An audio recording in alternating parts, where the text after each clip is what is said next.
দয়া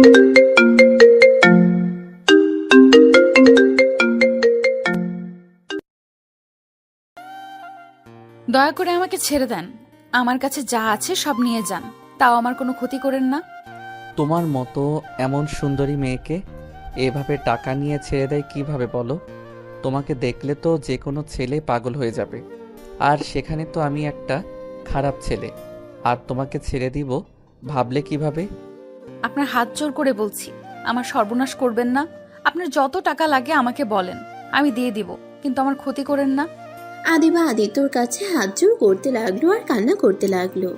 আদিত্য আদিবার কোনো কথা না শুনে ঝাঁপিয়ে পড়ল। এক এক করে আদিবার শরীর থেকে সবকিছু খুলে ছুঁড়ে ফেলে দিল। আদিবার সারা শরীর চুমুতে ভরিয়ে দিল। আদিবা আদিত্যকে সরিয়ে দেওয়ার চেষ্টা করতে লাগলো আর কান্না করতে লাগলো, কিন্তু আদিবার কান্না আদিত্যর কানে পৌঁছালো না। আদিত্য নিজের মতো করে আদর করতে লাগলো।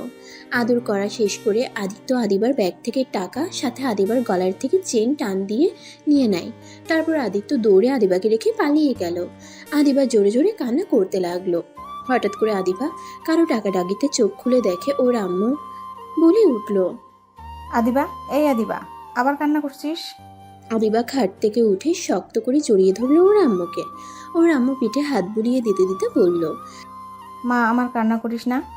এই জুনিয়রকে যদি কোনো দিন খুঁজে পাই, ওর এমন হাল করব না। আম্মু, আমি আর নিতে পারছি না। এই এক স্বপ্ন বারবার কেন আমার চোখের সামনে আসছে? আমি তো ওই রাতটাকে ভুলে যেতে চাই, তাও কেন বারবার স্বপ্ন হয়ে আমাকে মনে করিয়ে দিচ্ছে। তুই এটা নিয়ে বেশি ভাবিস জন্য এমন হয়। তোকে কতবার বললাম ওইসব নিয়ে ভাবিস না, যা হবার হয়ে গেছে। তুই যে বেঁচে আসোস এটাই তো অনেক। আমার একমাত্র মেয়ে তুই। তোর কিছু হয়ে গেলে আমরা কিভাবে বেঁচে থাকতাম বল? আম্মু, আমি একটা ধর্ষিতা মেয়ে। আমার বেঁচে থাকার চেয়ে মরে যাওয়া মনে হয় ভালো ছিল। প্লিজ এসব কথা রাখ। অফিসে যাবি না? অফিসে যাওয়ার সময় হয়ে গেছে, যা ফ্রেশ হয়ে আয়। আদিবা ওর আম্মুকে ছেড়ে চোখের পানি মুছে ওয়াশরুমে চলে যায়। আর এদিকে আদিত্য সকালে ঘুম থেকে উঠে গোসল করে ইন্টারভিউ দেওয়ার জন্য রেডি হয়ে নিল। আদিত্যর ছোট বোন এসেছে, আদিত্যকে বলল, ভাইয়া, রান্না শেষ, খাবার খেয়ে বের হ। আদিত্য ওর বোনের কথা শুনে ওর বোনের সাথে যেতে লাগলো। আদিত্যর বোন একটা পাটি মাটিতে বিছিয়ে আদিত্যকে বসতে দিল। আদিত্য বসলে আদিত্যর বোন আতিয়া খাবার বেড়ে দিল। আদিত্য খাবার প্লেটটা হাতে নিয়ে ওর বোনকে খাওয়াই দিতে লাগলো আর নিজেও খেতে লাগলো। খাবার খাওয়া শেষ করে আদিত্য বলল, বুনু, তুমি ঘরে থেকো, দরকার ছাড়া দরজা খুলো না। আমি বাসায় আসলে তোকে নিয়ে ঘুরতে যাবো, আচ্ছা? আচ্ছা ভাইয়া। আদিত্য বাড়ি থেকে বের হয়ে 10 মিনিট হেঁটে বাস কাউন্টারে গিয়ে লোকাল বাসে উঠে বসলো। 20 মিনিট পর বাস থেকে নেমে রিক্সা নিয়ে সোজা অফিসের সামনে গিয়ে নেমে তাড়াতাড়ি করে অফিসের ভিতরে ঢুকে পড়লো। ভিতরে গিয়ে দেখে অনেকজন দাঁড়িয়ে আছে ইন্টারভিউ দেওয়ার জন্য। আদিত্য ওদের সাথে দাঁড়ালো। সবাই এক এক করে ইন্টারভিউ দিতে লাগলো। 1 ঘন্টা দাঁড়িয়ে থাকার পর আদিত্যর সময় চলে আসলো। 1 ঘন্টা দাঁড়িয়ে থাকতে থাকতে আদিত্যর পা একদম ব্যথা হয়ে গেছে। তারপর নিজেকে ঠিক করে ক্যাবিনের সামনে গিয়ে বলল, আসতে পারি ম্যাম? আসুন। আদিত্য ভিতরে গিয়ে আদিবাকে দেখে চমকে গেল। আদিত্যর হাত পা কাঁপতে লাগলো। আদিবা আদিত্যকে বসতে বলল। আদিত্য বুঝতে পারছে না বসবে নাকি দৌড়ে পালিয়ে যাবে। আদিত্যকে এভাবে দাঁড়িয়ে থাকতে দেখে আদিবা বলল, কি ব্যাপার, বসছেন না কেন? বসেন। আদিত্য ঢোক গিলতে গিলতে চেয়ার টেনে বসলো। আদিবার দিকে কাগজপত্র দিয়ে দিল। আদিবা দেখে বলল, আপনি দেখছি অনেক ভালো স্টুডেন্ট, তা এই চাকরি কেন করতে আসলেন? আপনার তো আরো পড়া বাকি আছে, এই অল্প বয়সে চাকরি নিতে এসেছেন? আমার চাকরিটা দরকার, তাই এই বয়সে চাকরির ইন্টারভিউ দিতে এসেছি। বুঝলাম। আমার একজন বিশ্বস্ত মানুষ লাগবে, যে আমার আশেপাশে সব সময় থাকবে, আমাকে প্রোটেক্ট করবে, আর সাথে আমার হাত কাজগুলো করে দিবে। আচ্ছা। আদিবা আদিত্যকে অনেক ধরনের প্রশ্ন করতে লাগলো। আদিত্য ভয়ে ভয়ে প্রশ্নের সবগুলো উত্তর দিতে লাগলো। আদিবা আদিত্যকে বলল, আচ্ছা, আপনি তাহলে আসতে পারেন। আদিত্য আর কোনো কথা না বলে সালাম দিয়ে সোজা বের হয়ে দীর্ঘ নিঃশ্বাস ফেলে অফিস থেকে তাড়াতাড়ি করে বের হয়ে গেল। আদিত্য হেঁটে বাস স্ট্যান্ডে চলে গেল। বাসের অপেক্ষায় বসে থাকলো। আদিত্য বাস কাউন্টারের সামনে বসে ভাবতে লাগলো, হাই আল্লাহ, এ আমি কি করছি? যদি কোনো দিন ধরা পড়ে যাই তাহলে আমাকে মেরে ফেলবে। আর ভাগ্যক্রমে তার অফিসে ইন্টারভিউ দিতে গেলাম, যদি সেই দিন কালো মাস্ক পরা না থাকতো তাহলে তো আমাকে চিনে ফেলতো। আদিত্য কথা ভাবতে লাগলো। বাস আসলে আদিত্য ভাবনার জগৎ থেকে বের হয়ে বাসে উঠে বসলো। জ্যাম থাকায় 1 ঘন্টা পর বাস থেকে নেমে পায়ে হেঁটে চলে গেল বাসায়। বাসায় গিয়ে দরজা নক করতে লাগলো। আতিয়া, বুনু কই? তুমি ঘুমিয়ে গেছো নাকি? আদিত্য দরজা হালকা ধাক্কা দিলেই সাথে সাথে দরজা খুলে গেল। আদিত্য অবাক হয়ে গেল। ঘরের ভিতরে ঢুকে আদিত্য যেন থমকে গেল। আদিত্য দৌড়ে গিয়ে ওর চাচাতো ভাইকে লাথি দিয়ে ফেলে দিল। আদিত্য ওর বোনের পা জড়িয়ে ধরে কান্না করতে লাগলো। গলা ফাঁস থেকে আতিয়াকে নামিয়ে খাটে শুয়ে দিয়ে মুখে ডাকতে লাগলো। এই বুনু, বুনু, এই বুনু ওঠো না। এই বুনু, কথা বলছো না কেন? ওঠো না। আদিত্য চিৎকার করে কান্না করতে লাগলো। আদিত্য ওর চাচাতো ভাইয়ের দিকে তাকাতেই ওর চাচাতো ভাই দৌড়ে পালাতে যাবে, তখনই আদিত্য ওর বোনকে দেখে দৌড়ে গিয়ে ওর চাচাতো ভাইকে ধরে মারতে লাগলো। ওর চাচাতো ভাই চিৎকার করে সবাইকে ডাকলে সবাই দৌড়ে আসে। আদিত্য রান্নাঘরের বটি নিয়ে এসেছে, সোজা ওর চাচাতো ভাইকে কোপাতে লাগলো। এইটা দেখে সবাই ভয়ে কেঁপে উঠলো। আদিত্য ওর চাচা চাচি আদিত্যকে থামানোর চেষ্টা করলো। আমাকে ছাড়েন, আপনার ছেলেকে আমি মেরে ফেলবো। আমার বোনকে ধর্ষণ করে মেরে ফেলেছে, আর আমি ওকে ছেড়ে দিব ভাবলেন কিভাবে? আদিত্য ওর চাচাতো ভাইকে আরেকটা কোপ দিতে যাবে, সাথে সাথে পুলিশ এসে আদিত্যকে ধরলো। আদিত্য চিৎকার করে কান্না করতে করতে বলল, স্যার, আমাকে ছেড়ে দেন, আমি ওকে মেরে ফেলবো। ওই আমার ছোট বোনকে মেরে ফেলেছে, আমি ওকে ছাড়বো না। সবাই রুমের ভিতরে গিয়ে আতিয়ার মৃত দেহ দেখে পুলিশরা আতিয়াকে আর আদিত্যকে নিয়ে চলে গেল, আর আদিত্যর চাচাতো ভাইকে হসপিটালে পাঠিয়ে দিল। আদিত্য আতিয়ার লাশ ধরে চিৎকার করে কান্না করতে লাগলো, আর আতিয়াকে জড়িয়ে ধরে বলল, এই বুনু, উঠো না। এভাবে চোখ বন্ধ করে আসো কেন?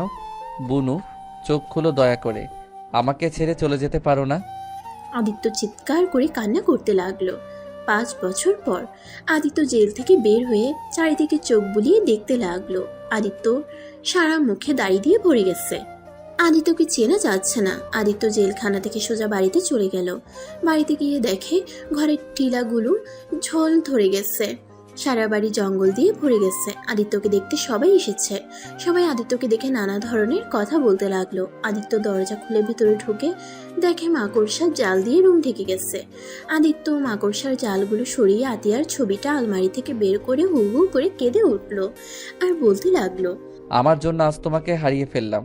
কথায় আছে না, অন্যর সাথে অন্যায় করলে নিজের সাথে হয়। সেই দিন যদি আমি ওই ভুলটা না করতাম, আজ এমনটা হয়তো হতো না। আমার পাপের শাস্তি তোকে পেতে হলো রে বোন, আমাকে তুই ক্ষমা করে দিস। আদিত্য কথাগুলো বলে অঝোর ধারায় কান্না করতে লাগলো। অনেকক্ষণ কান্না করে ব্যাগের ছবিটা নিয়ে দরকারি কাগজপত্র তুলে কিছু শার্ট প্যান্ট তুলে বের হয়ে গেল। সবাই আদিত্যর দিকে তাকিয়ে আছে। আদিত্য 10 মিনিট হেঁটে বাস কাউন্টারে চলে গেল। বাসে উঠে ঢাকা চলে আসলো। আদিত্যর অনেক ক্ষুধা লাগলে পকেট থেকে 20 টাকা বের করে কলা পাউরুটি কিনে খেতে লাগলো। খাওয়া শেষ করে আদিত্য ফোন বের করে একজনকে কল দিল। কল রিসিভ হইলে ওই পাশ থেকে বলল, কে? ভাই, আমি আদিত্য। এটা তো আপনার নাম্বার, আপনি চিনতে পারছেন না? রাকিব চোখ ডোলে ফোনের দিকে তাকিয়ে বলল, ও আদিত্য, তুমি? ঘুমের ভিতরে নাম্বার দেখি নাই। আচ্ছা, তুমি কি সাড়া পেয়েছো? জি।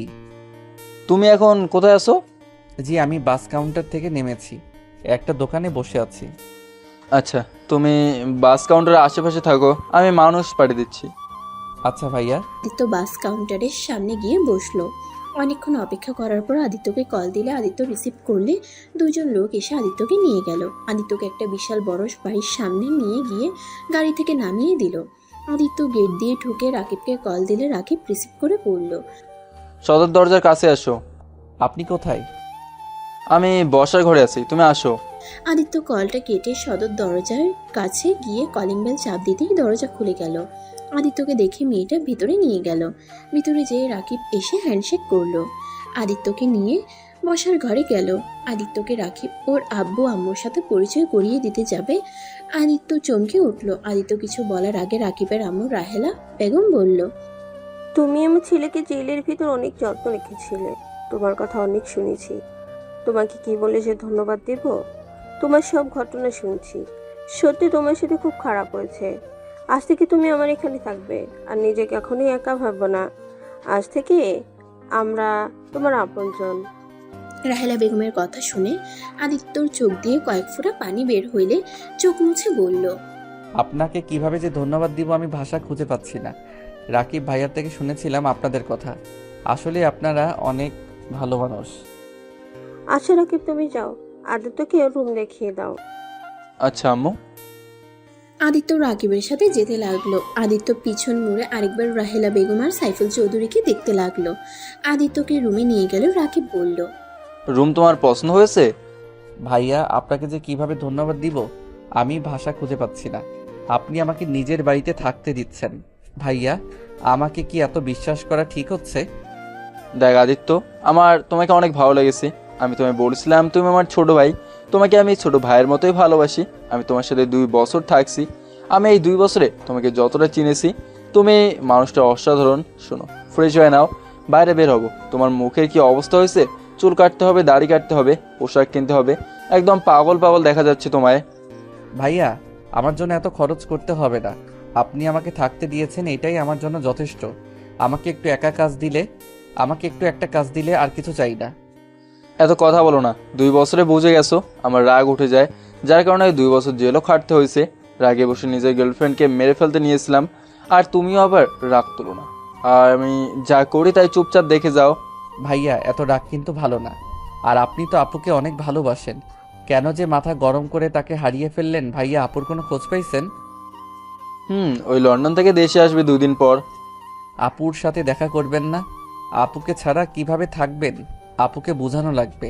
সম্ভব না, ও আমার নামও শুনতে পারে না। আর ওর সামনে যাওয়ার মুখ আমি রাখি নাই। কীভাবে যাবো ওর সামনে? আর আমি একটা সাইকো, আমার মতো সাইকোর সাথে কে বা মেয়ের বিয়ে দিয়ে বিপদে পড়বে? ভাইয়া মানুষ মাত্র ভুল, আর মানুষ সারা জীবন এক থাকে না। আপুকে বোঝাতে হবে। উনি নিশ্চয়ই আপনাকে ক্ষমা করে আপনার হয়ে যাবেন। জানি না। আচ্ছা তুমি যাও। আদিত্য শার্ট প্যান্ট নিয়ে ওয়াশরুমে গেলে আদিত্য ভেবা জায়গা খেয়ে যায়। আদিত্য বাহিরে এসে বলল, ভাইয়া কল নাই, গোসল করব কিভাবে? আরে কল নাই, ওয়েট আমি দেখিয়ে দেই। রাকিব আদিত্যকে নিয়ে গিয়ে আদিত্য সব দেখিয়ে দিল। আদিত্য কয়েকবার চেক করে দেখে নিল। রাকিব চলে গেলে আদিত্য গোসল করে নিল। শার্ট প্যান্ট পরে বাহিরে আসলে আয়নার সামনে দাঁড়িয়ে ভ্রুকুচকে তাকিয়ে শার্ট প্যান্ট টানতে লাগলো। রাকিব দরজার কাছ থেকে দেখে হাসতে লাগলো। আদিত্য হাসির শব্দ শুনে পিছনে ঘুরে তাকিয়ে লজ্জা পেয়ে গেল। রাকিব বলল, ওয়েট করো, আপাতত আমার শার্ট প্যান্ট পরে নাও। রাকিব ওর কথা শুনে শার্ট প্যান্ট নিয়ে এসেছে। আদিত্যকে দিলে আদিত্য ওয়াশরুমে গিয়ে পরিবর্তন করে নিল। আদিত্যকে দেখে রাকিব বলল, বাহ, অনেক সুন্দর লাগছে। তুমি দেখি আমার থেকেও কিছুটা লম্বা আছো। তোমার পাশে গেলে সবাই তো ওকে বড় বলবে, আমাকে ছোট বলবে। রাকিব কথাগুলো বলে হাসতে লাগলো। আদিত্য মুচকি হাসলো। তারপর রাকিবের সাথে নিচে গেল। রাহেলা বেগম নিজের ছেলেকে হাসতে দেখে নিজের মুখে হাসির রেখা ফুটে উঠল। মনে মনে ভাবতে লাগলো, আমার ছেলেটা এত সুন্দর করে হাসতে পারে, আমার জানাই ছিল না। সব সময় তো রাগ জিদ কঠোর কণ্ঠে কথা বলতো। এই ছেলেটা আমার ছেলেকে অনেক পরিবর্তন করে দিয়েছে।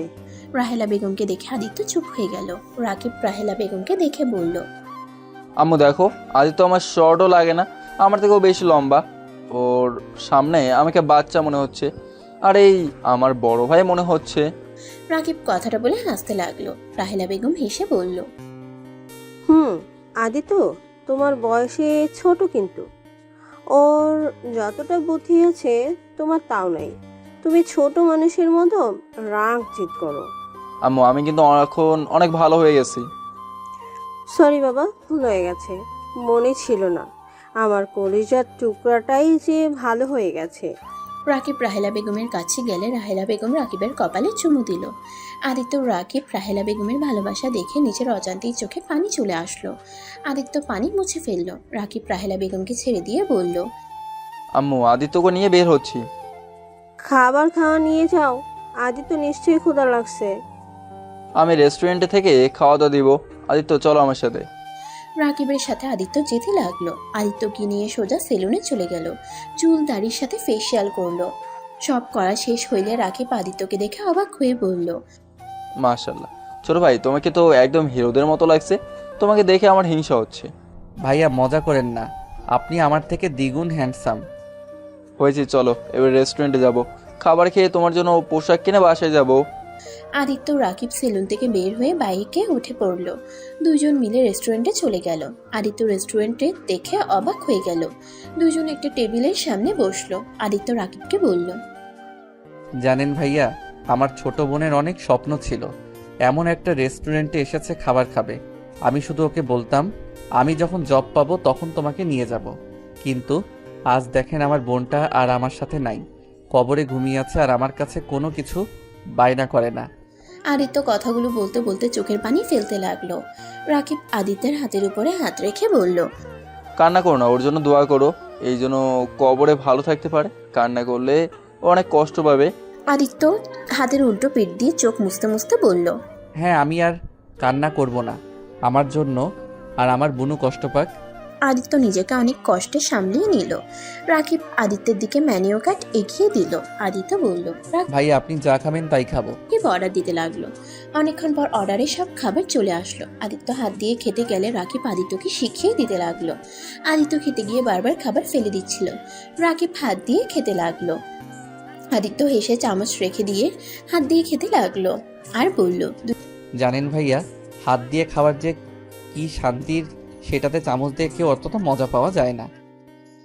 ঠিক বলছো। দুজন গল্প করতে করতে খাবার খেয়ে নিল।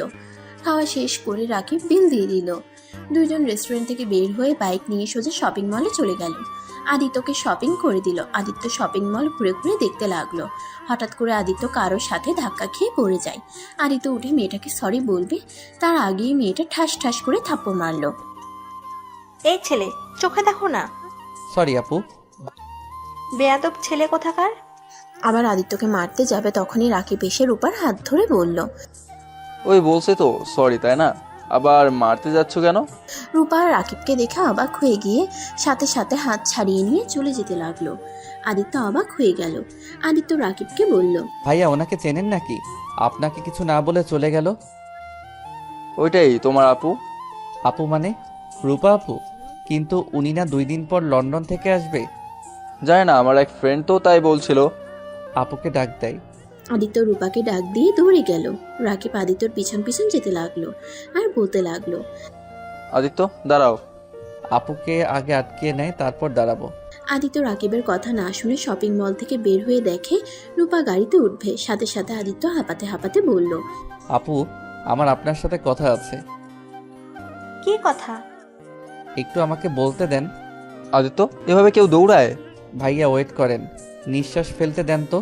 রূপা রাকিবকে দেখে গাড়িতে উঠতে যাবে, সাথে সাথে আদিত্য গাড়ির দরজা আটকিয়ে দিয়ে বলল, আপু প্লিজ রাগ করে চলে যাবেন না, প্লিজ একটু আমার কথা শুনেন। আমি কারো কথা শুনতে চাই না। আর তুমি কে যে তোমার কথা শুনতে হবে? আপনার একটা ছোট ভাই হিসেবে ধরতে পারেন, প্লিজ আমার কথাটা শুনেন। রূপা কিছু বলতে যাবে তখনই পিছন থেকে কেউ বলে উঠল, রূপা। দোস্ত, তুই কেমন আছোস? রূপা আদিত্যকে এড়িয়ে আদিবাকে জড়িয়ে ধরলো। আদিত্য পিছনে ঘুরে আদিবাকে দেখে ভয়ে হাত কাঁপতে লাগলো। আদিবা রূপাকে বলল, রূপা, তুই না 2 দিন পর আসবি, এখানে কি করছিস? সবাইকে সারপ্রাইজ দেব, তাই গতকাল রাতে এসেছি। সবাইকে সারপ্রাইজ দেবার জন্য কিছু বলি নাই। তাই বলে আমাকে বলবি না? আর এখানে কি করছিলি? আর রাকিব, তুমি এখানে কেমন আছো? জেল থেকে কবে ছাড়া পাইলে? ভালো আছি, তুমি কেমন আছো? 5 দিন হলো এসেছি। ও আচ্ছা, তা জেলের ভাত কেমন লাগলো? আর তোমার সাহস কি করে হয় আবার আমার বান্ধবীর সামনে আসার? রাকিব কিছু না বলে আদিত্যর হাত ধরে টেনে নিয়ে গেল। আদিত্য ভয়ে চলে গেল, কোনো কথা বলল না। রাকিব আদিত্যকে এভাবে দেখে বলল, কি ব্যাপার, এভাবে কাঁপছো কেন? কিছু হয়েছে তোমার? না। রাকিব বাইকে উঠে পড়লে আদিত্য পিছনে উঠে বসলো। দুজন বাসায় চলে আসলো।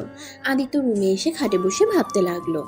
আমাকে যেভাবে হোক ওনার কাছ থেকে ক্ষমা চাইতে হবে, না হইলে আমি কখনোই শান্তিতে ঘুমাতে পারবো না। আমার বোন শান্তি পাবে না। আমাকে যেভাবে হোক ওনার কাছ থেকে ক্ষমা চাইতে হবে।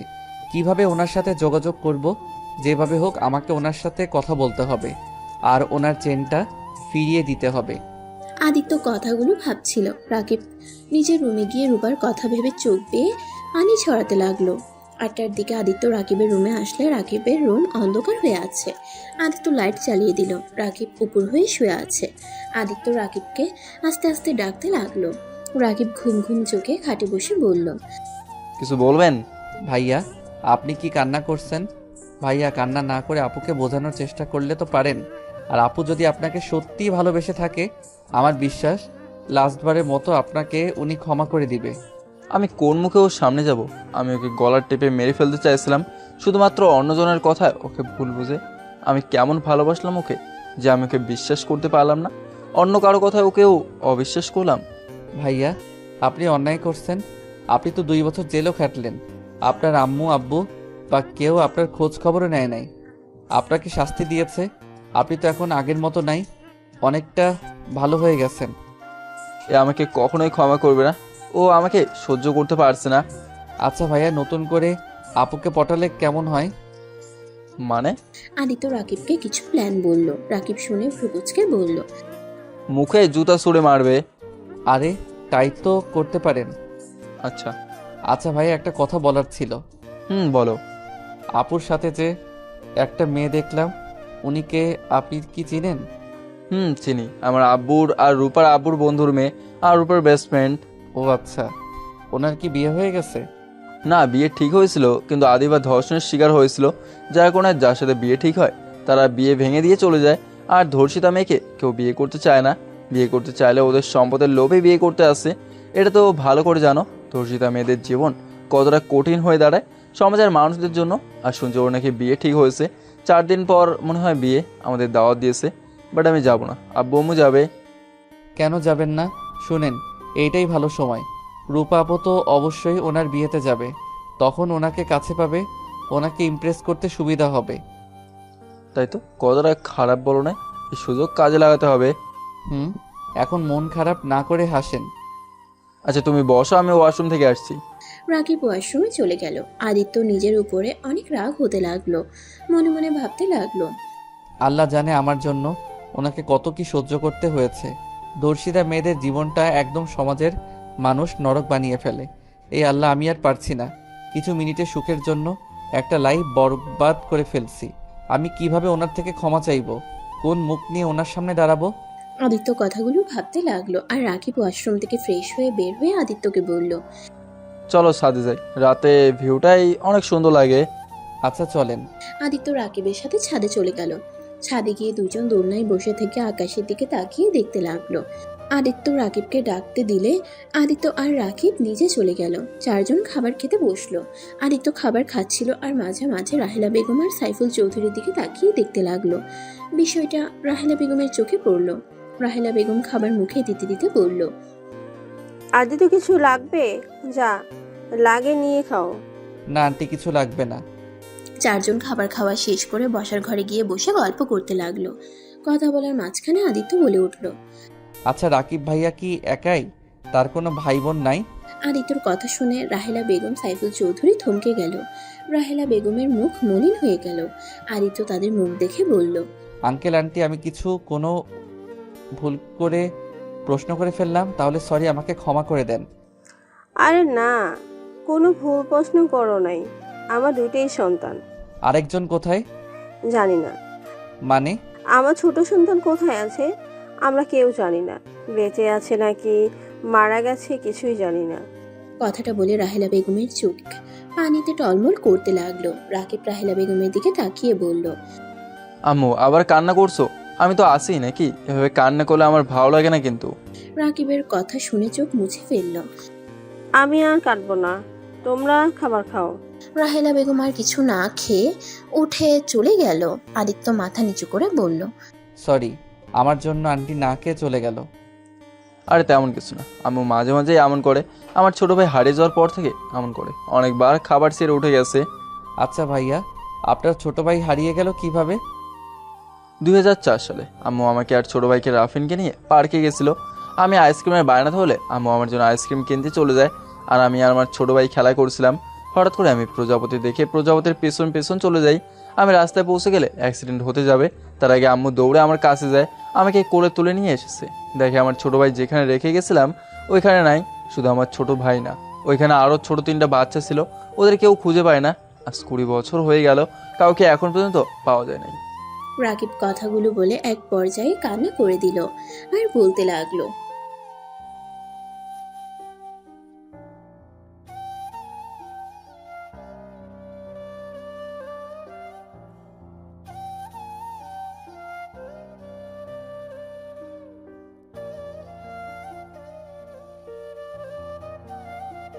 ভাইয়া কান্না করো না, এখানে তোমার কোনো দোষ নাই। তুমি নিজেও তো ছোট ছিলে, তখন কিডন্যাপারদের সাথে তুমি পারতে না? ওরা হয়তো তোমার ভাইয়ের সাথে তোমাকে তুলে নিয়ে যাইতো। আমি জানি না, কিন্তু আমাকে নিয়ে গেলে তাও নিজের কাছে অপরাধী মনে হতো না। তিলে তিলে এভাবে শেষ হয়ে যেত হয়তো না। আদিত্য রাকিবকে সান্ত্বনা দিতে লাগলো, সাথে সাইফুল চৌধুরীও দিতে লাগলো। রাকিব ওর আব্বুকে জড়িয়ে ধরে কান্না করতে লাগলো। আদিত্য একটা প্লেটে খাবার বেড়ে রাহেলা বেগমের রুমের দিকে যেতে লাগলো। রাকিব, সাইফুল চৌধুরী অবাক হয়ে গেল। আদিত্য রাহেলা বেগমের রুমে গিয়ে বলল, আন্টি। আদিত্য কিছু বলবে? আদিত্য রাহেলা বেগমের কাছে গিয়ে বসে চোখের পানি মুছে দিয়ে খাবারের লোকমা মুখে তুলে দিয়ে বলল, আন্টি কান্না করবেন না, আজ থেকে আমি আপনার ছোট ছেলে। আপনি মোটেও ভাববেন না আপনার ছোট ছেলে হারিয়ে গেছে। আদিত্যর কথা শুনে রাহেলা বেগম আরো ইমোশনাল হয়ে আদিত্যকে জড়িয়ে ধরলো। আদিত্যর কপালে চুমু দিল। আদিত্য রাহেলা বেগমকে খাবার খাওয়াই দিল।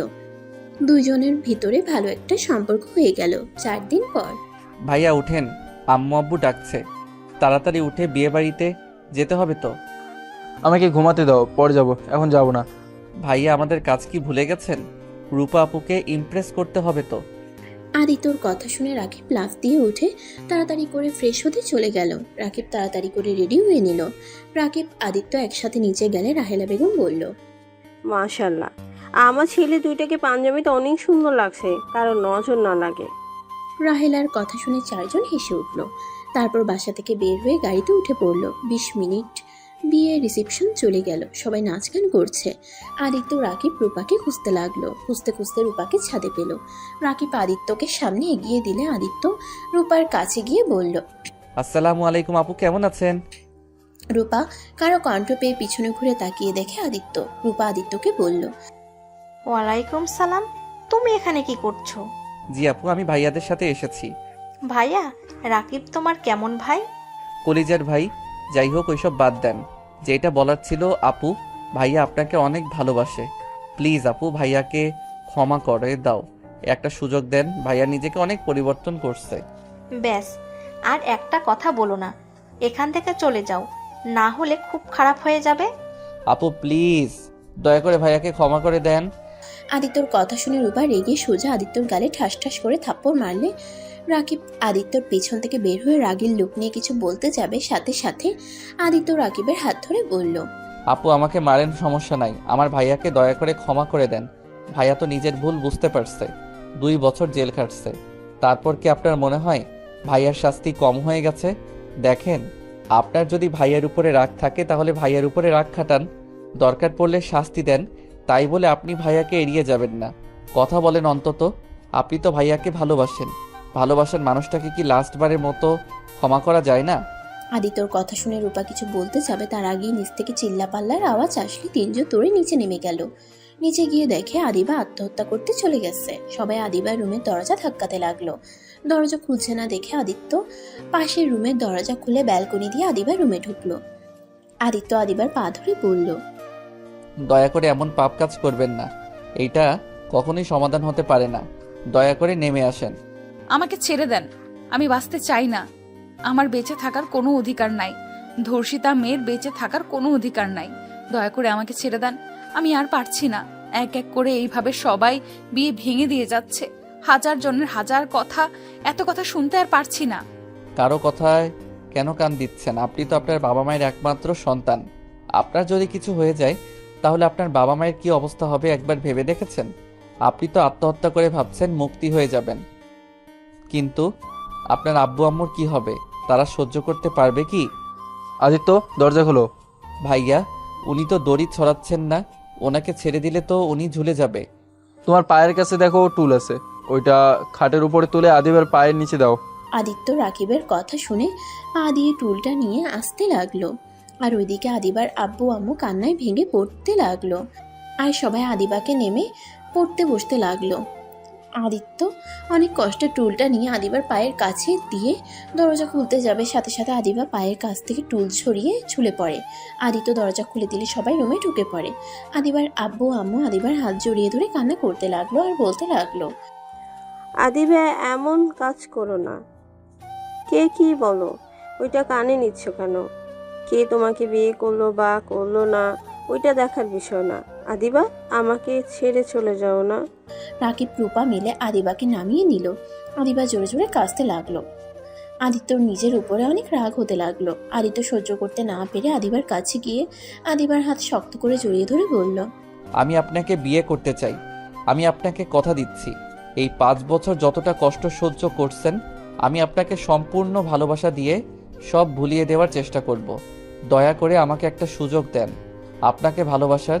আমি আপনার লাইফটা পরিবর্তন করে দিতে চাই। প্লিজ এভাবে ভেঙে পড়বেন না। আদিত্যর কথা শুনে সবাই অবাক হয়ে যায়।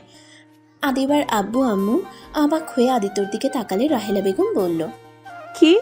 আদিত্য তুমি বিয়ে করবে মানে? আদিবা তোমার বড় আপুর মতো। আম্মু, বয়স কোনো ব্যাপার না। আঙ্কেল আন্টি, আপনাদের কাছে আপনার মেয়েকে আমি চাচ্ছি। আমি একটা বেকার ছেলে আর আমি গরিব ঘরের সন্তান। আমি আপনার মেয়েকে বিয়ে করতে চাই। আমি জানি ছোট মুখে বড় কথা হয়ে যাচ্ছে, কিন্তু সত্যি আমি আপনার মেয়েকে বিয়ে করতে চাই। আমি আপনার মেয়েকে হয়তো বড়লোকদের মতো টাকা পয়সা দিয়ে ভরিয়ে দিতে পারবো না, কিন্তু ভালোবাসার সম্মান দিয়ে রাখতে পারবো। একবার আমাকে বিশ্বাস করে দেখেন, আমি যদি আপনার মেয়েকে অসুখে রাখি তাহলে আপনারা আমাকে মেরে ফেলেন, আমার কোনো আফসোস থাকবে না। আদিত্যর কথা শুনে সবাই কানাঘুষা করতে লাগলো। অনেকক্ষণ ভেবে চিন্তা করে আদিবার আব্বু আম্মু রাজি হয়ে যায়। আদিবা কিছু বলতে চাইলে বলার সুযোগ দেয় নাই। আদিত্য আর আদিবার বিয়ে পড়ানো শুরু করলো। যৌতুক দিতে চাইলে আদিত্য বলে উঠল, বেয়াদবি মাফ করবেন, আমি আপনার মেয়ের হাত দুইটাই চাই, আমার আর কিছুই চাই না। যদি যৌতুক হিসেবে কিছু দিতে চান জোর করে, আমি তাহলে একটাই জিনিস চাইব, সেইটা আপনার মেয়েকে। আদিত্যর কথা শুনে সবাই অবাক হয়ে গেল। কেউ কেউ আদিত্যকে ভালো বলতে লাগলো, কেউ কেউ আদিত্যকে পাগল বলতে লাগলো। আদিবার আব্বু আম্মা আদিত্যর প্রতি অনেকটাই ইমপ্রেস হয়ে যায়। আদিত্য আর আদিবার বিয়ে পড়িয়ে দিল। আদিত্যর বাবা মা হিসাবে রাহেলা বেগম সাইফুল চৌধুরী স্বাক্ষর দেয়। আদিবা আর আদিত্য বসে আছে। সবাই নাচানাচি গান বাজনা নিয়ে মেতে থাকলেও আদিবার মুখে এক ফোঁটা হাসি নাই। আদিবার চোখ বেয়ে অনবরত পানি পড়ছে। আদিত্য আদিবার চোখের পানি মুছে দিতে দিতে বলল, আমি জানি আমাকে আপনার পছন্দ না, আমি জানি আমার উপরে আপনার রাগ হচ্ছে। দয়া করে প্লিজ এভাবে কান্না করবেন না। আপনার কান্না আমার সহ্য হচ্ছে না। আমি একবার যখন আপনার হাত ধরেছি তখন আমার মৃত্যুর আগ পর্যন্ত আপনার হাত ধরে বাঁচতে চাই। এই হাত কখনোই আপনার হাত ছেড়ে দিবে না। আদিত্যর কথা শুনে আদিবা কিছু বলল না, চুপ করে বসে থাকলো। আদিত্য আদিবার জন্য বাসর ঘর সাজানো হইলে আদিবা আর আদিত্যকে নিয়ে বাসর ঘরে দিয়ে আসলো। আদিত্য দরজা লাগিয়ে দিলে আদিবা আদিত্যকে বলল, তুমি কি পাগল? আমার মতো ধর্ষিতা মেয়েকে কেন বিয়ে করলে? বিয়ে তো করলে, আবার যৌতুক পর্যন্ত নিলে না। তুমি আমাকে কেন দয়া করলে? আমি তোমায় দয়া করি না, আমি আমার ভুল শোধরানোর জন্য তোমায় বিয়ে করছি। মানে? আদিত্য আদিবাকে সত্যি বলতে যাবে তখনই ভাবতে লাগলো। কি হলো? কি ভাবো এইভাবে? আমি যদি সত্যি বলি তাহলে উনি অনেক কষ্ট পাবে। না থাক, সময় হইলে ওনাকে সব সত্যি কথা বলে দিতে হবে। আমি চেয়েছিলাম আমি জীবনে বিয়ে করলে একটা ধর্ষিতা মেয়েকে বিয়ে করব। অবহেলিত মেয়েদের বিয়ে করার ইচ্ছে ছিল, সেইটা পূর্ণ হয়ে গেল। আমি দেখেছি অবহেলিত মেয়েরা স্বামীদের অনেক ভালোবাসে, তাই ছোটবেলা থেকে এই শখটা জেগেছিল। এটা কোনো কথা? আমি যদি তোমাকে না ভালোবাসি? তুমি আমার স্ত্রী, সেখানে তুমি এখন ভালো না বাসলে একদিন না একদিন আমায় তুমি ভালোবাসবে। আমি সেই দিনের অপেক্ষায় থাকব। শোনো, বাস্তব দুনিয়ায় চলার চেষ্টা করো, কল্পনার দুনিয়ায় চলো না। আমি বাস্তব দুনিয়াতে আসি। যাই হোক, আজকে আমাদের বাসর রাত, আর আপনি কি এলোমেলো কথা বলা শুরু করছেন? বাসর রাত নিয়ে কত স্বপ্ন ছিল। বউ ঘোমটা দিয়ে বসে থাকবে, আমি গিয়ে বউয়ের ঘোমটা খুলে কপালে চুমু দিয়ে প্রশংসা করব, তা তো কিছুই হলো না। উল্টা বউ আমাকে জেরা করা শুরু করে দিয়েছে। আদিত্যর কথা শুনে আদিবার হাসি পেল, কিন্তু হাসলো না। হাসি আটকিয়ে বলল, এত যে বড় বড় কথা বলছো, এখন যদি বলি তুমি আমাকে টাচ করতে পারবে না, আমি তোমাকে অনুমতি দিলাম না, তখন তুমি কি করবে? বউ অনুমতি না দিলে সেখানে তো আর কিছু করার নাই। জোর করে তো আর বউকে টাচ করা যাবে না। গুড, যাও ঘুমিয়ে পড়ো, আমার অনেক ঘুম পাচ্ছে। ঘুমালে আবার আত্মহত্যা করবেন না তো? কি মনে হয়? কি আর মনে হবে, যারা একবার আত্মহত্যা করতে যায় তাদের পিছনে শয়তান লেগে পড়ে সবসময় কুপরামর্শ দিবে। রাগ হইলে কষ্ট পারলে বলবে এত কষ্ট সহ্য করে কি হবে, আত্মহত্যা করো, সবাইকে মুক্তি করে দে, তোকে কেউ ভালোবাসে না। আদিত্যর কথা শুনে আদিবা পিছনে ঘুরে মিটিমিটি হাসতে হাসতে ওয়াশরুমে চলে গেল। আদিত্য বিছানার উপরে বসে নিচের দিকে তাকিয়ে থেকে মনে মনে ভাবতে লাগলো। আপনার মুখে আমি হাসি ফোটাবো? আমার জন্য আপনার মুখের হাসি চলে গেছে। আমি আপনাকে আগের মতো স্বাভাবিক করে দিব। যেভাবে হোক আপনাকে আমার ভালো রাখতে হবে। আদিত্য ওর পকেট থেকে ওর বোনের ছবি বের করে বুকে জড়িয়ে চোখে পানি ফেলতে লাগলো আর ভাবতে লাগলো। বোন রে, তোমাকে যে আমি খুব মিস করছি। বোন, তুমি কি দেখতে পারছো? আমি আমার ভুল শুধরানোর জন্য ওনাকে বিয়ে করেছি। আমি জানি না উনি যখন সত্যিটা জানতে পারবে আমাকে ক্ষমা করে দিবে কিনা। ওয়াশরুমের দরজা খোলার শব্দ পেয়ে আদিত্য সাথে সাথে চোখ মুছে ছবিটা পকেটে রেখে দিল। আদিবা আদিত্যকে দেখে বলল, আচ্ছা, একটা কথা বলো তো। জি বলেন।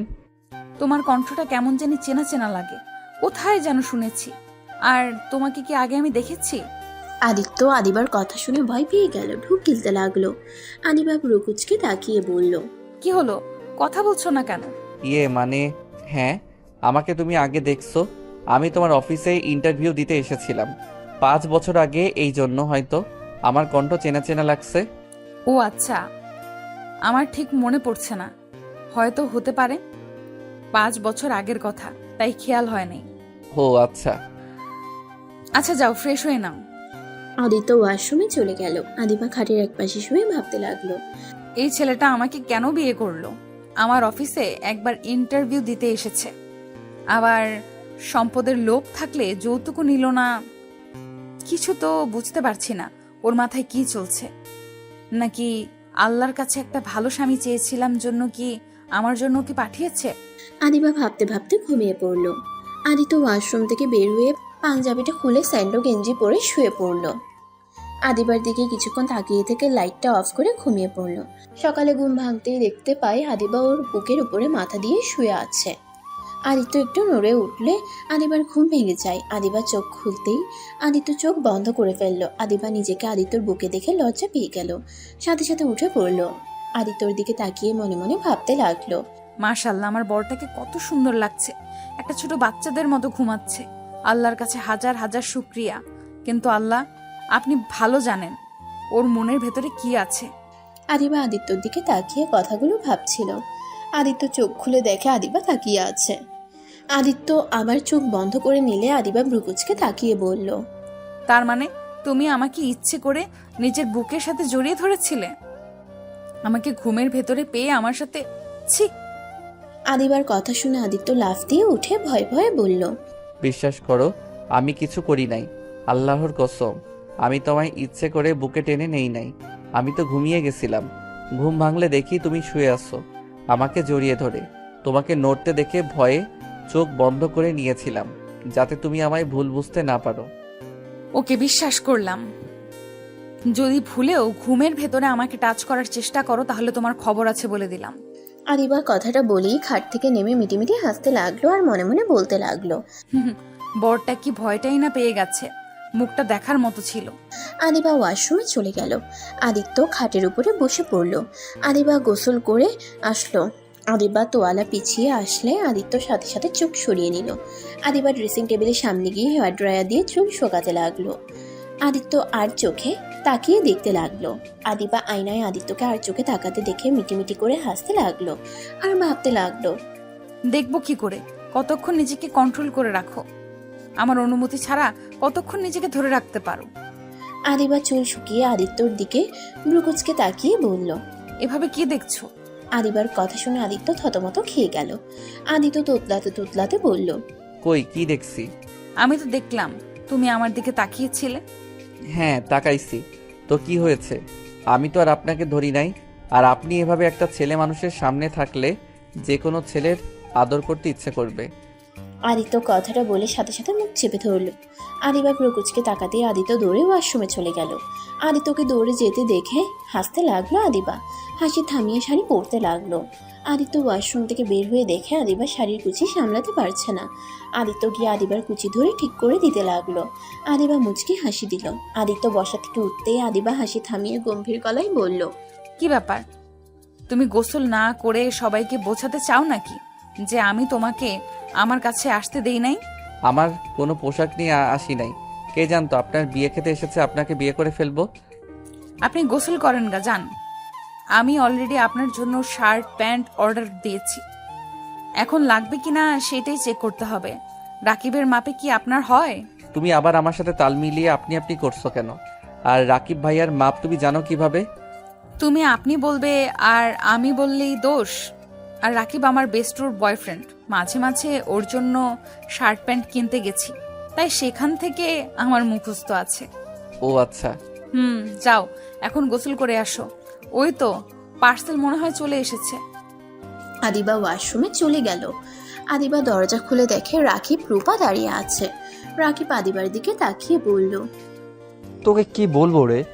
তোর যেটা মন চায় ওইটাই ডাক। তোরা দুইজন একসাথে কাহিনী কি?